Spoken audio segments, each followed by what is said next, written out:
करण्यासाठी आज आपण जाणार आहोत जळगावला। जळगाव हा एकमेव जिल्हा आहे तिथे FHTC म्हणजेच फंक्शनल हाऊसहोल्ड टॅप कनेक्शन 100% दिले गेले आहेत। त्याविषयीची माहिती आपण आज जाणून घेणारच आहोत। पण सर्वप्रथम एरंडोल तालुक्यातल्या पद्मालय इथल्या पुराणकालीन श्री गणपतीचं आपण दर्शन घेऊया। नमस्कार, रयतेचा दरबारमध्ये आपल्या सगळ्यांचं स्वागत आपण म्हणतोच आणि रयतेचा दरबारसाठी आपण वारंवार ठिकठिकाणी जात असतो, भ्रमंती करत असतो।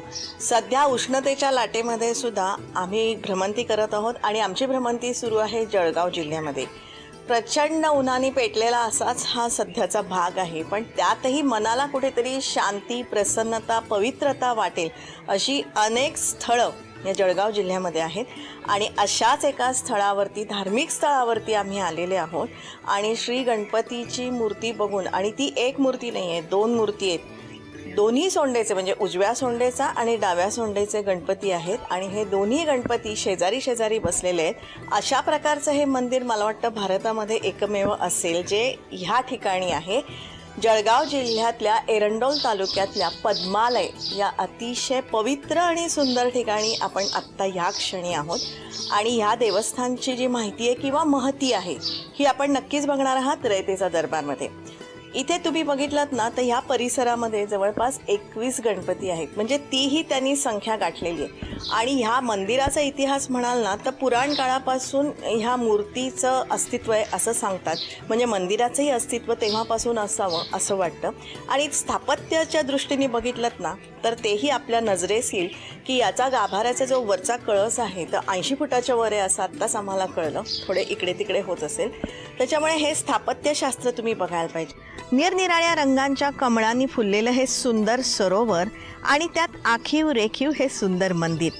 गाभाऱ्यात एका सिंहासनावर गणपतीच्या 2 मूर्ती आहेत। डाव्या सोंडेचा गणपती आणि उजव्या सोंडेचा गणपती एकत्रित असणारं हे एकमेव मंदिर आहे।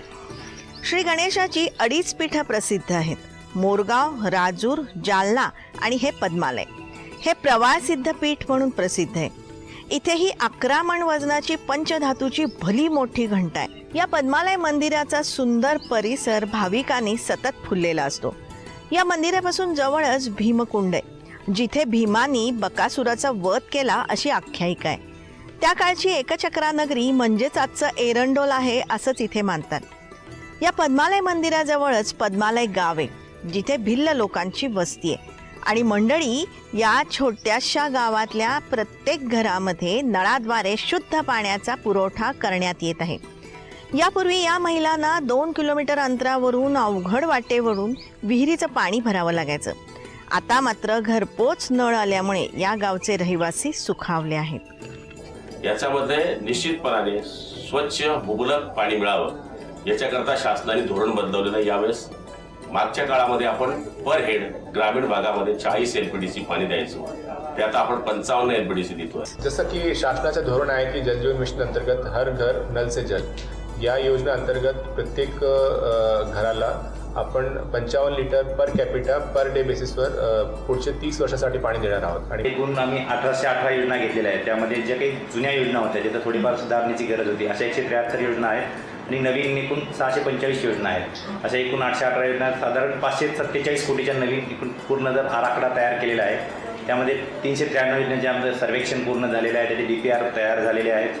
त्यापैकी 319 आम्ही तांत्रिक मान्यता पण देऊन झालेली आहे, शासकीय मान्यता 291ची झालेली आहे आणि कार्यक्रम आदेश 144ला दिले गेलेले आहेत आणि 144 योजनेचं काम आज रोजी जळगाव जिल्ह्यामध्ये सुरू आहे।